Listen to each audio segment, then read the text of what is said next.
목마른 사슴 시는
말씀 전하실 요한 목사님 위해서 이 시간 잠시 묵상으로 기도하시겠습니다.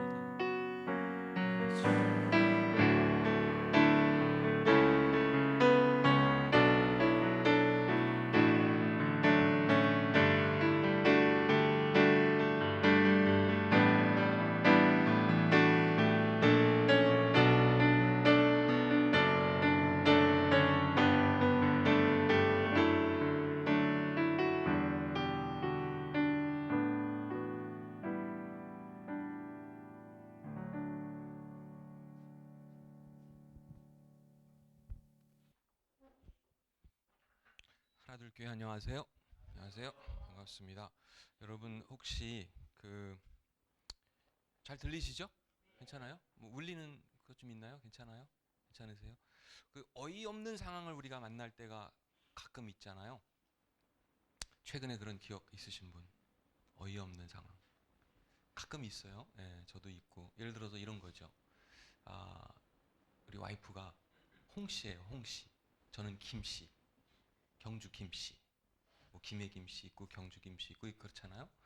성이 다 우리 다르죠. 근데 예전에 이제 결혼하면서 저희 아버님이 여러 가지 질문을 하죠. 이제 배우자에 대해서 궁금하니까 어르신들이. 그래서 홍씨라는 건 알고 이름은 아니까 그럼 어디 홍씨냐. 근데 이제 물론 이제 저희 장인이죠. 예전부터 이제 들은 건 있으니까 아내가 뭐 충청도 양반이다 뭐 이런 얘기를 들었는데 교포니까 그런 거 잘 모르는 거예요. 어디 홍씨인지 모르는 거예요, 사실. 저희 아버님이 물어는 봤지만, 근데 그래도 이렇게 주워들은 게 있으니까 양반 홍씨요 이런 거예요. 그러니까 양반 홍씨는 없어요, 우리나라에. 근데 어쨌든 뭐 양반이다 이런 얘기를 들었으니까 남양 홍씨라는 건 기억이 안 나고 아무리 막 머리를 굴려도. 그래서 제가 나중에 그랬어요. 그래도 양자 하나는 맞았으니까 괜찮다. 예? 남양, 양반, 그렇잖아요. 이런 어이없는 시츄에이션들을 우리가 만날 때가 있어요. 그러니까 그거보다 조금 더 심할 때도 있어요. 그러니까 정말 답 없는 상황들. 뭐 누가 나를 정말 짜증나게 하거나 화나게 하거나 막 이런 일들이 뭐 우리의 어떤 마음이나 뜻과는 상관없이 벌어지는 현상들이잖아요. 답 없는 그런 상황들이 있거든요. 그러니까 제가 최근에 그 우리 아버지랑 이런 이제 경험을 한 게 있어요. 이거 사실 방송 나가면 안 좋은데, 근데 어쨌든 온라인으로 또 예배를 드리시는 분들이 있기 때문에 어쩔 수 없어요. 근데 아버지를 뭐 디스하려고 막 그러는 건 아닌데, 그게 제 뜻은 아닙니다. 아시겠죠? 근데 그 얼마 전에 최근 일이었어요. 사실 이제 4월 달에, 다음 달이면 4월이죠. 지금 3월이니까 그 무슨 행사가 있는데 야외 공연을 하겠다는 거예요. 그래서 좋다고 야외 공연을 하는데 저보러 이제 가수 몇 명을 섭외하는데 저보러 한 사람 좀 섭외해 달래요. 인순이를. 그래서 연락 드렸어요. 제가 카톡에 있으니까.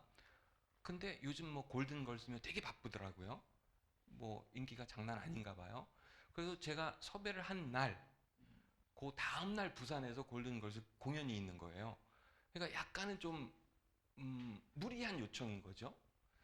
그분한테는. 왜냐면 행사가 있는 데는 대부도니까 이제 그거 마치고 이제 부산까지 가야 되니까 거리가 좀 있어요. 근데 어쨌든 어렵지만 예스를 해줬어요. 그래서 너무 고맙죠. 그래서 그렇게 전했어요. 아, 잘했다, 고맙다. 일주일이 지났어요. 야, 이 이벤트 취소해야 되겠다. 인순이 다시 연락할 수 있겠네. 이런 상황 이해되시죠? 제가 얼마나 막 당황스럽고 화나고, 아버지지만 그래도 짜증나고 막 답답하고 어떻게 해요? 미안하다고 또 연락할 수밖에 없죠. 인순이한테. 아, 정말 미안합니다. 그래서 제가 엊그제 과일 박스 이만한 거 보내드렸어요. 너무 미안하니까. 이런 상황들을 우리가 만나요. 근데 오늘 우리가 읽을 이 요한복음 속에서도 예수님이 만나신 그 상황이 어쩌면 약간 다르지만, 케이스가 다르긴 하지만 누가 봐도 약간 답 없는 그런 상황이더라고요. 본문이 여기 있을 텐데 한번, 네, 여기 있죠. 제가 읽어드릴게요. 예수님께 물었습니다. 선생님, 이 여인이 간음하다가 현장에서 붙잡혔습니다. 모세는 율법에서 이런 여자들을 돌로 죽이라고 명령합니다. 선생님은 뭐라고 말씀하시겠습니까? 여기서 우리가 좀 이해해야 되는 거는 이 사람들의 어떤 공격의 대상이 사실은 이 여인이 아니었던 것 같아요. 예수님이었죠. 저들이 시험하고자 했고 공격하려고 했던 대상은 이 여인보다는 사실은 예수님이었거든요. 걸고 넘어지려고. 그들은 예수님을 고소할 구실을 얻기 위해 이렇게 시험한 것이었습니다. 설명이 나오죠. 그러나 예수님께서는 몸을 굽혀 아주 이상한 행동을 하시죠. 손가락으로 땅에 글을 쓰셨습니다. 사람들이 그 자리에 서서 계속해서 묻자 예수님께서는 몸을 일으켜 그들에게 말씀하셨습니다. 너희 중에 죄 지은 적이 없는 사람이 먼저 이 여인에게 돌을 던져라. 렘브란트의 그림, 유명한 그림이 하나 있어요. 제목이 가늠한 여인이죠. 여기도 보면 그 여인이 중심에 있고, 이제 성난 이런 사람들이 이 여인을 이제 죽이려고 하는 이제 그런 찰나, 그런 순간이죠. 네, 이 작품 뭐 보신 분들 계시겠지만, 이 상황에서 이제 그렇게 질문을 예수님께 종교 지도자들이 던진 겁니다. 이 배경 다 뭐 한 번쯤은 들어보셨을 거예요. 우리 막내가 초등 5학년 때 그 아이가 이렇게 뭐 일기는 아닌데 이렇게 노트에 이렇게 끄적이는 걸 제가 한번 우연히 본 적이 있어요. 겨울 방학을 앞두고 있는데 5학년인데 자기 이제 단짝 친구랑 이제 방학 동안에 우리 뭐 할까 이제 통화하면서 한 30분 동안 이렇게 통화를 한 것 같아요. 짧은 시간은 아니죠. 그리고는 이제 30분 대화한 끝에 자기들이 이제 계획을 세운 내용을 얘가 이거 잊어버리면 안 되니까 노트에다가 이걸 필기를 해놓은 거예요. 그걸 제가 이제 우연히 봤는데 거기 무슨 내용이 있었냐면 맨 위에 큰 글씨로 A4 용지 같은 거였는데 스케줄 이렇게 써 있어요. 스케줄. 그리고는 이제 그 밑에 스키장 가는 날 이렇게 적혀 있었던 거예요. 그 바로 밑에는 두 가지 내용이 더 있었습니다. 그러니까 30분 동안 아이들이 한참 통화한 다음에 내용의 이 최종 결과인 거예요. 여기 스키장 간 날 있죠? 그 밑에 보면은 이렇게 써 있었어요. 출발 시간. 출발 시간 중요하잖아요. 10시에 우리 만나서 떠난다. 근데 줄 쭉 긋고 뭐라고 써 있어요? 봐서. 저는 이 내용이 대단하다고 생각했거든요. 이 아이들의 어떤 여유만만함 그런 게 있잖아요. 출발은 해요. 하긴 해요. 몇 시에? 10시에. 하지만 될 수도 있고 안 될 수도 있으니까 여유가 느껴지지 않습니까? 그렇죠? 봐서. 그리고 그 다음에 출발 시간이 있으니까 도착도 해야 되겠죠? 도착할 때 도착한다.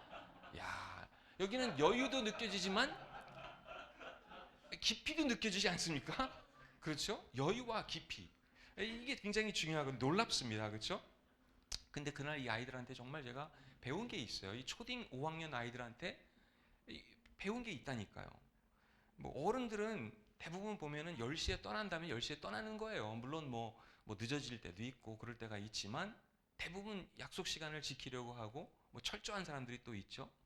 그래서 10시에 떠난다. 봐서 여유만만합니다. 본문 속에서 우리가 발견할 수 있는 이 예수님의 어떤 모습 속에서 한 가지는 여백이라 그럴까? 여유.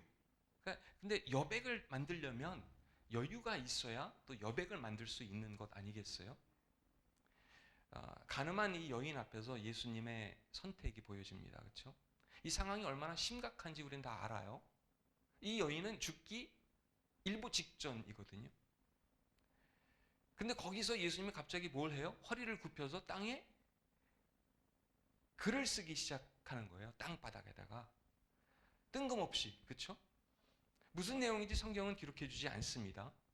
어쩌면 그 주변에 있었던 아까 사진 속에 그림 속에 등장한 그 사람들이 알아볼 수 없는 그런 어떤 글씨, 그런 문장, 그런 외국어 뭐일 수도 있겠죠. 근데 그 뜻이 뭐였다고 성경은 설명하지 않습니다. 하지만 예수님이 그 순간에 하신 일은 어쩌면 창조적인 일을 하신 거죠. 여백을 만나신 거예요. 그래서 그 성난 사람들의 그 화를 가라앉혔다고 할까요? 그 순간에 그런 선택을 하신 거죠. 그러면서 하신 일이 뭡니까? 너희들 앞에 끌려온 이 여인만 죄인이냐? 정말 그러냐? 정말 그런 것 같으냐? 그래서 죄 없는 사람이 먼저 돌로 던져라. 그랬더니 가장 나이 많은 사람부터 한 사람씩 돌을 땅에 던지고 돌아갔다는 이야기를 본문은 기록해주고 있죠. 우리가 사람을 만날 때도 이런 여백이나 여유가 물론 필요한 것 같습니다. 우리가 만나서 무슨 대화를 뭐 어떤 내용의 대화를 하느냐도 중요하겠지만 그 사람을 만나는 어떤 태도, 자세, 마음가짐 이런 것도 중요한 거죠. 우리가 대화할 때 7%만이 언어적인 요소라고 하지 않습니까? 38%는 목소리 혹은 감정, 55%가 차지하는 비중은 흔히 말하는 바디 랭귀지, 몸짓이라고 합니다. 비언어 커뮤니케이션이 훨씬 더 많은 비중을 차지하는 거죠. 7%만 언어적인 요소니까 어마어마하지 않습니까?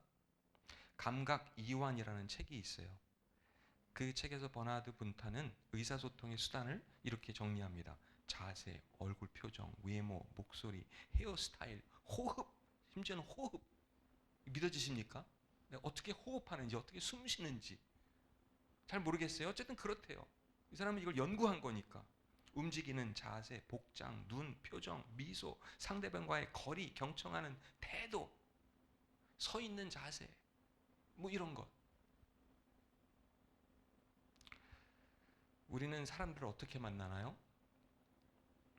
초딩 5학년 친구들의 대화 속에서 느낄 수 있는 여유가 우리에게 있는지, 그런 여백을 우리는 창조적인 여백을 만들어내고 있는지 궁금합니다. 두 번째 중요한 요소가 있죠. 이미 말씀드렸지만 아이들의 노트의 끄적인 내용 중에서 제가 느낀 것은 여유도 있었지만 깊이도 느껴졌거든요. 떠나는 것은 봐서 10시였지만 도착 시간에 대해서는 뭐라고 적었죠? 네, 도착할 때 도착한다. 여기서도 여유를 느낄 수는 있어요. 하지만 이 문장에서는 단순히 여유를 넘어 깊이를 느낄 수 있는 것 같습니다. 도착은 사실상 아무도 모르거든요. 물론 뭐 버스 시간표가 있고 기차 시간표가 있고 비행기도 뭐 시간표가 있고 다 이륙하는 혹은 출발하는 그런 시간이 있지만 도착에 대해서는 사실 모르거든요. 저도 최근에 기차를 탔는데 서울 오는데 14분이나 늦게 왔어요. KTX 비싼 돈 주고 탔는데 14분 늦을 줄 알았으면 저 아마 새마을 탔을 거예요. 진짜로. 빨리 가려고 그걸 탔는데 그 많은 돈을 내고 말이죠. 그러니까 도착 시간은 아무도 모르는 거예요. 더 심한 경우는 도착 안 할 수도 있어요. 출발은 했지만 사고가 나거나 어떤 상황이 벌어질지 모르는 거죠. 그러니까 이 아이들의 이 대화 속에서 어마어마한 깊이를 발견할 수 있는 것 같습니다. 예수님의 사역 속에서 우리에게 주는 깨달음 중에 하나는 바로 깊이죠. 만남의 깊이, 관심의 깊이, 사랑의 깊이, 창조성의 깊이. 와플 터치로 큐티 하시는 분들 하나들 교회도 계시는 걸로 알고 있는데, 지난 2월 5일 황교진 님이 이런 글을 큐티 문구 속에 쓰셨어요. 성경의 가장 깊은 감동은 하나님이 우리 인생을 세세하게 돌보신다는 것이다. 여러분 동의하시나요? 물론 내가 사랑하는 어떤 사람이 나의 배우자, 연인, 친구, 부모 나를 돌보는 건 맞아요. 나를 돌볼 수 있는 능력이 있어요. 하지만 하나님께서 우리를 세세하게 돌보시는 그것과는 게임이 안 되거든요. 차원이 다른 깊이로, 차원이 다른 관심과 사랑의 깊이로 예수님은 우리를 만나 주시거든요.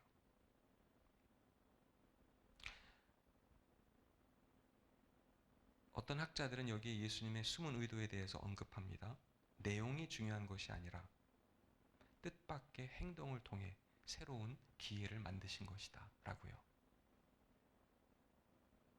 그냥 화난 사람들의 화를 가라앉히는 정도의 사건이 아니라 한 사람을 살리신 일이었다는 거죠. 그 예수님의 관심은 그거잖아요. 어떻게 하면 이 여인을 살릴 수 있을까? 아니 어쩌면 내가 돌을 맞더라도, 내가 돌을 맞는 한이 있더라도 그렇지 않았겠어요?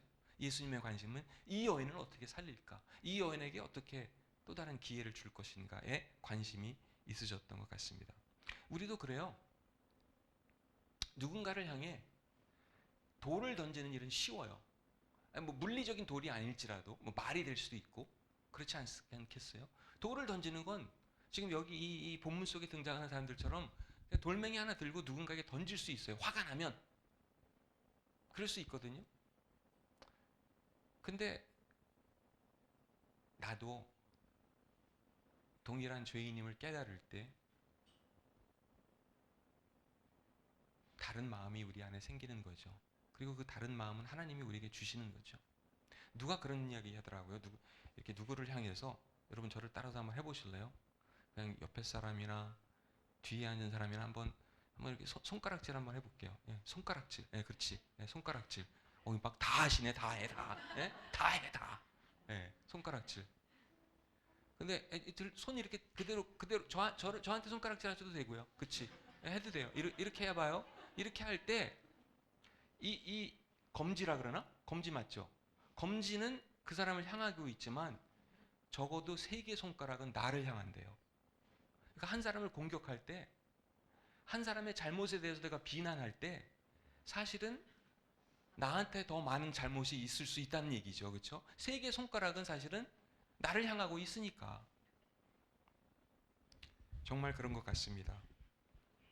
돌을 들고 여인을 치려고 했던 사람들의 흥분을 가라앉혔고 그들을 초조하게 예수님은 오히려 만들었습니다. 침묵을 깨고 하신 말씀은 너희 중에 죄 없는 사람이 먼저 돌로 치라는 그 말씀이 전부였거든요.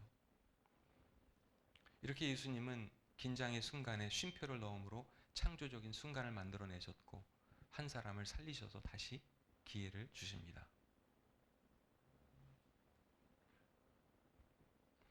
바리새인들은 한 사람을 죽이는 것과 율법을 문자 그대로 따르는 것에 급급했다면 예수님은 한 사람을 살리는 쪽에 올인하신 것 같습니다. 어쩌면 예수님이 한순간에 하신 일은 창조적인 행위의 극치라고 할 수도 있겠죠. 중요한 것은 한순간에 모든 소란이 멈추고 새로운 곳에 이목이 쏠렸다는 사실인 것 같습니다. 그 순간 그곳에 있던 사람들은 그들의 세상이 단지 현존하는 세상만 있는 것이 아님을 역설적으로 조금은 배우고 또 느끼게 된 것 같습니다. 우리가 하는 일 혹은 교회가 하는 일이, 교회가 하는 사역이 어떤 거겠어요? 사람을 살리는 일이겠죠. 사람에게 희망을 주고 소망을 갖게 하고 응원해주고 다시금 기회를 주고, 이런 것. 결국 교회가 존재하는 이유가, 또 우리가 교회로서 존재하는 이유가 여러 가지 이유가 있지만 사람을 세우는 일이 그 중에 하나 아니겠습니까? 사람을 살리는 일 말입니다. 본문 속의 바리새인들은 사람을, 어쩌면 이 여인을 물건 보듯 혹은 짐승 보듯 본 것 같기도 합니다. 하지만 예수님은 똑같은 사람, 똑같은 상황 속에서 똑같은 여인을 다르게 보십니다. 사람 대우를 해주신 것이죠. 두 초딩 아이들의 여유와 깊이, 아니 예수님의 여유와 깊이를 배울 수 있으면 좋겠습니다. 제가 아버지 이야기로 시작했는데 아버지 이야기로 끝내겠습니다. 비슷한 사건이 글쎄 또 있었어요. 그때도 정말 답이 없었어요. 근데 아버지를 향해 돌을 던질 수는 없잖아요. 그때는 무슨 건물을 짓는데 누구누구를 통해서, 여러분 이 사람 알 수 있어요. 유현준 건축가를 이렇게 해가지고 멋있는 작품을 만들어 보자, 제주도에. 그래서 실제로 그분 건축사무소가 여기서 멀지 않아요. 거기를 2번 갔고 그분이랑 같이 제주도를 2번 갔습니다. 그러니까 그분이 얼마나 바쁜지 몰라요. 완전 유튜버에 얼마나 인기 많아요. 그렇죠? 만나기도 쉽지 않은 사람이에요. 4번을 만났단 말이에요. 그래서 다 그림 그리고 다 보내줬어요. 근데 또 비슷한 시츄에이션. 야, 그만두자. 제주도 그거 그만두자. 그쵸? 한숨 나오지. 제가 그랬다니까. 어떻게 이걸 어떻게 하지? 이거 어떻게 수습해야 되지? 진짜 제 마음은 이래서는 안 되지만 아버지한테 돌을 던지고 싶었다니까요. 답이 없으니까.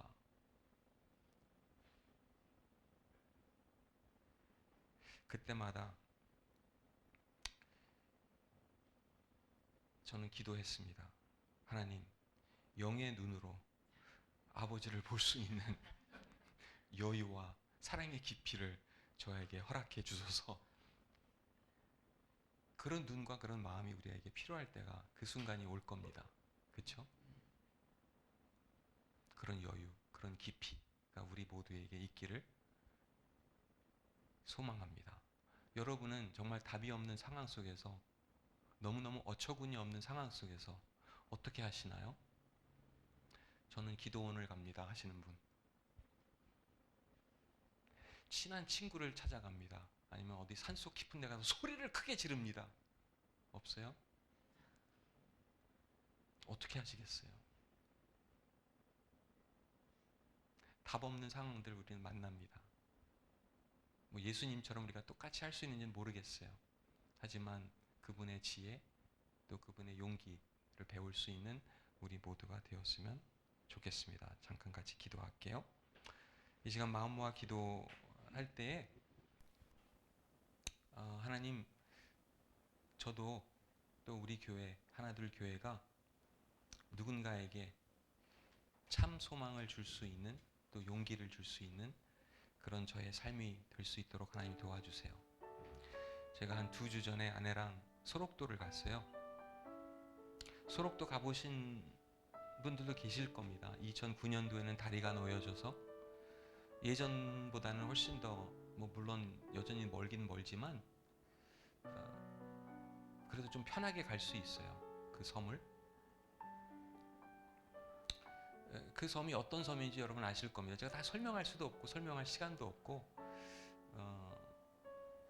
왜냐면 어딜 가면 그 설명할 수 없는 그 기억과 경험과 느낌이라는 게 다 있잖아요. 어디를 가든. 근데 그날 소록도에 처음 갔어요. 처음. 되게 역사적인 곳이고 예전에 사람이 많을 때는 뭐 요즘은 거의 피부병 같은 거지만 한센병이라고 해서 6천 명까지 거기에 거의 뭐 감금된 상황이었다고 하죠. 지금은 한 361명 정도가 그 섬에 살고 있다고 합니다. 근데 여러분 기회 되시면 한번 가보셨으면 좋겠어요. 소록도를. 가서 느낄 수 있는 게 있거든요. 예전에 두 분의 수녀님이 거기서 40년 동안 섬기고 봉사하셨다고 하죠. 그 두 분뿐만 아니지만, 근데 그분들이 소록도에서 하신 일을 그날 그 섬에 가서 곰곰이 생각해 보니까 다른 것보다 예수님의 이름으로 희망을 주기 위해서, 용기를, 답없는 그 상황들 속에 살아가는 사람들을 위해 조금이나마 용기를 심어주기 위해서, 희망을 주기 위해서, 하나님 말씀을 전하기 위해서 사랑으로 봉사하고 섬기신 거더라고요. 그래서 이 시간 잠깐 기도하겠습니다. 기도하면서 하나님, 제가 그런 축복의 통로가 되게 하나님 도와주세요. 하나둘 교회가 그러한 축복의 통로가 될 수 있도록 하나님 함께 해주세요. 이렇게 잠깐 기도하고 찬양할게요.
나를 세상의 빛으로 부르신 주님, 비추소서.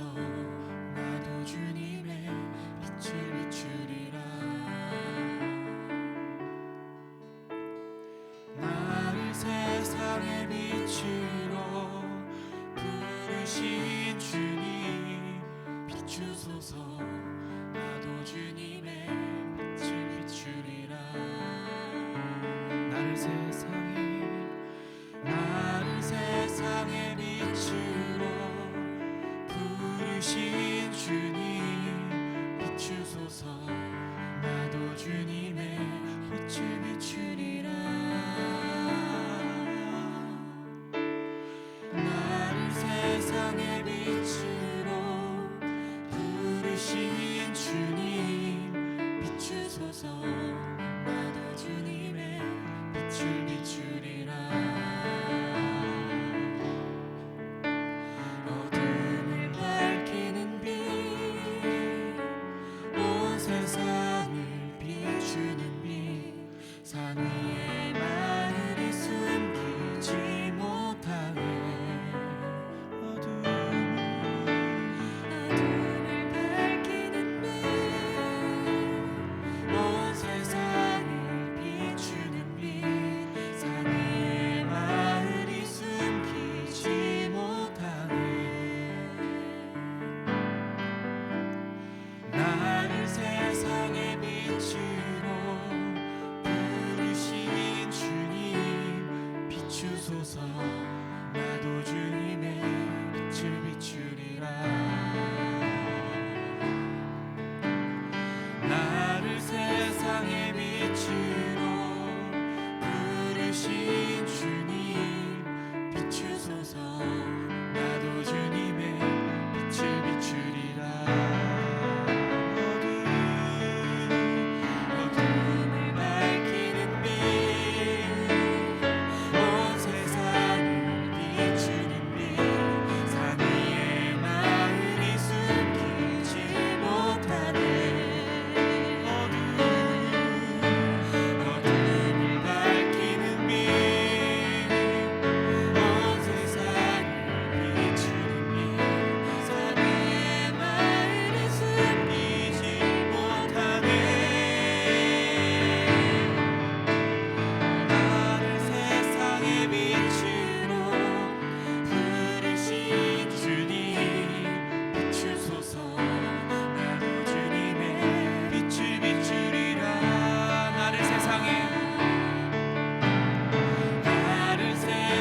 비추리라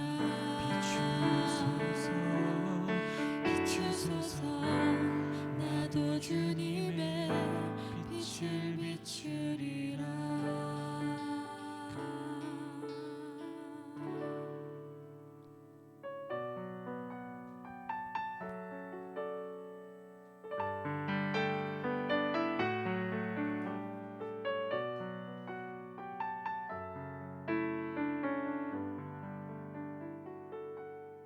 기도하고 마칠게요.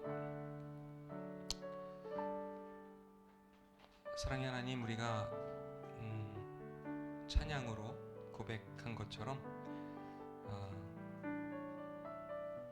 때때로 정말 우리 주변이 어두울 때가 많이 있습니다. 그 어두운 세상을 비출 수 있는 아름다운 통로로 우리 모두 살아갈 수 있도록 하나님 함께 해주세요. 하나님, 오늘 이 자리에 나와 예배 드리는 혹은 온라인으로 예배 드리는 우리 하나들 교회 구성원 한 사람 한 사람, 오늘도 하나님의 깊은 관심과 사랑으로 만나 주시고 우리가 하나님을 날마다 조금 더 알아가는 그런 관계를 이어갈 수 있도록 하나님 함께 해주세요. 다른 사람의 죄는 크게 보이고 내 안에 있는 죄는 잘 보이지 않을 때가 있는 것 같습니다. 하나님, 그럴 때마다 하나님 우리 안에 정직한 영을 허락해 주세요.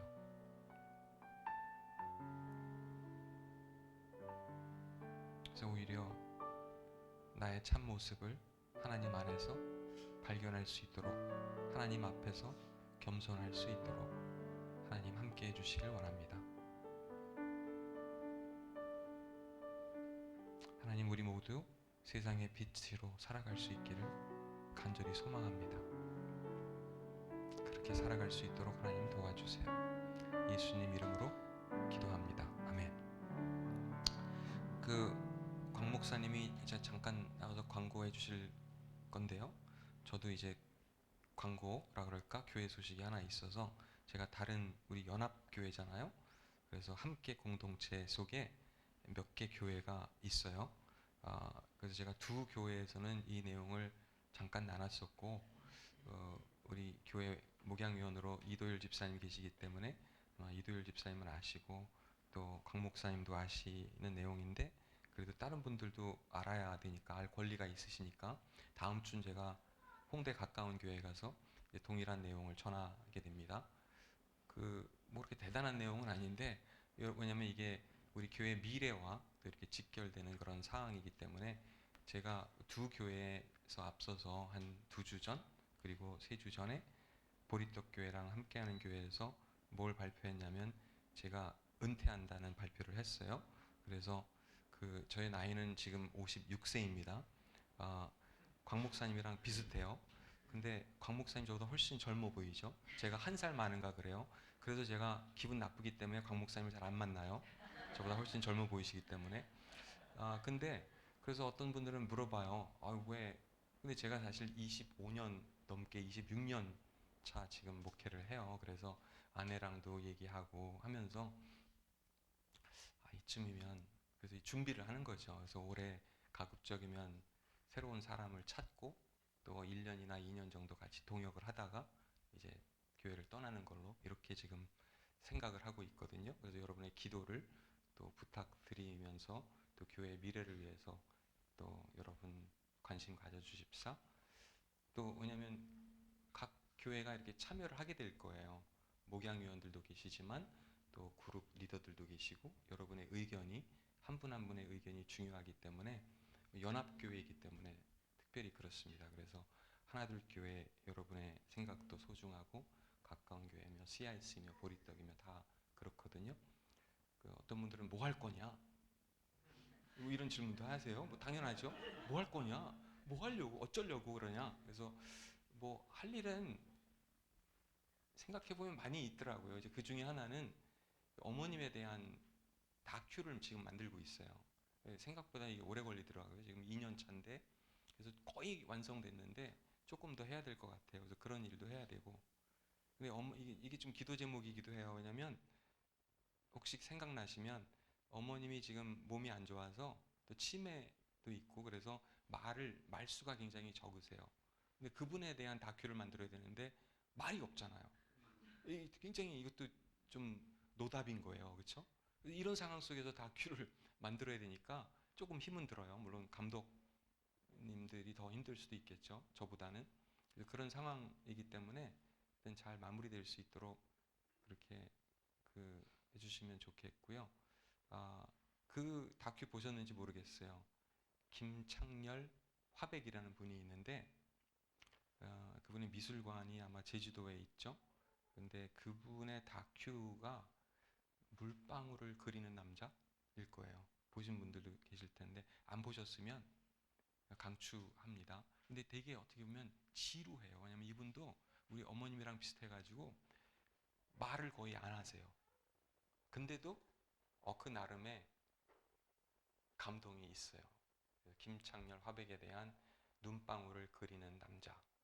그 눈방울이라는 게 이거 알려줘도 되나? 안 알려줄게요. 얘기하면 스포일러 되니까. 강 목사님, 저는 거기까지입니다. 네. 감사합니다. 우리 유한 목사님께서 박수 한번 할까요? 감사합니다. 네, 짧게 광고 말씀드리고 마치도록 하겠습니다. 광고 보여주시겠어요? 네, 다음 주 예배는 저희 원래 종려 주일인데요. 속찬식이 있고요. 다음 주 예배 후에는 소그룹이 있습니다. 이번 주 수요일 저녁에 리더 모임이 있고요. 어제 후세원 봉사가 있었어요. 봉사하신 분들 너무너무 감사했고요. 사진 잠깐 보여주시면 서대문 후세원이라는 곳에 가가지고 아이들과 재밌게 놀았습니다. 감사합니다. 다시 광고 보여주시면요. 오늘 예배 후에 20분 쉬었다가 TTK 하도록 하고요. 너무 수고 많으셨습니다. 감사합니다.